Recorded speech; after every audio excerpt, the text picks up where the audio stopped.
The senator from Tennessee. Thank you, Madam President.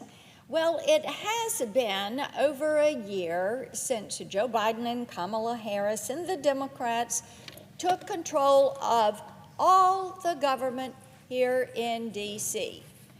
They like the fact that they've got their hands on the drivers and they're enacting their policies. But what is so interesting, as my colleague from Iowa was pointing out, is they continue to try to blame Donald Trump and Republicans for the issues that are in front of us. Now, just a few years ago, if you had asked me how I would evaluate a government that spent their way into inflation, record-breaking inflation, surrendered our border to the drug cartels and abandoned 2 embassies, I'd tell you that that sounds like an administration that is in disarray. I think most people would believe that to be a fact. But here is the problem.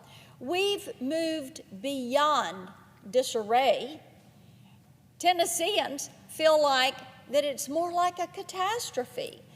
This is not mere incompetence at work. Joe Biden is earning his disapproval rating that he was joking about at the correspondents' dinner last week. He knows that it is indeed low, some of the lowest ever. The fact is that President Biden and Vice President Harris have had a terrible, horrible, no good, very bad year.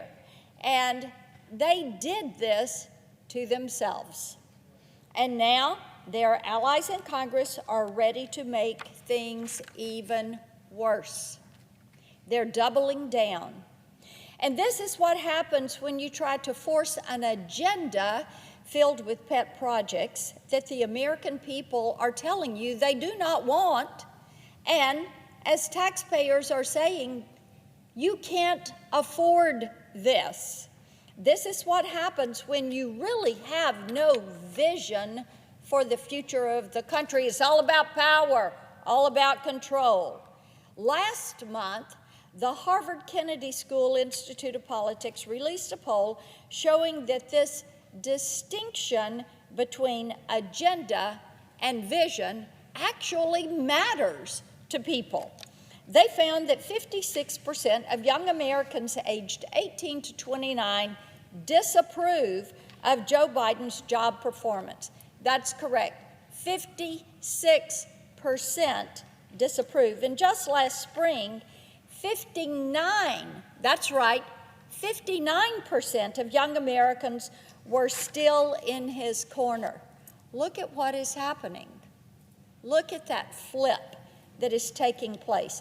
The measure of success or failure for this administration shouldn't come down to how many boxes they can check off their wish list, but how many young Americans look at what they're doing and they say, I can't support this. This does not give me hope. This does not look good for my future. Indeed, 56% of young Americans ages 18 to 29 disapprove of the Biden agenda. Right now, this age group, they're losing hope. That same Harvard poll shows that their top concern isn't the environment, it isn't abortion or Roe versus Wade, it's the economy. And why wouldn't it be? The current inflation rate is 8.5%. Last year, it was 2.6%. How can anyone be expected to plan for their future if they're struggling to plan for next week's grocery run? They're paying a premium just to live. Meanwhile, the president is asking them to sacrifice even more so he can check some more boxes on his to-do list that is all about this leftist agenda. It's not about the people. It's about power. It's about control. Young Americans, and I would say all Americans, Tennesseans, deserve better than this. They deserve leaders who have a vision for the future of this country, who have the God-given common sense to see it through.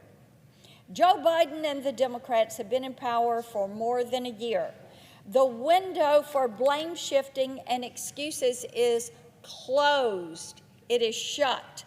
It is time for the president to abandon this self-destructive agenda and give the American people a fighting chance at reclaiming their own vision for the future. I yield the floor.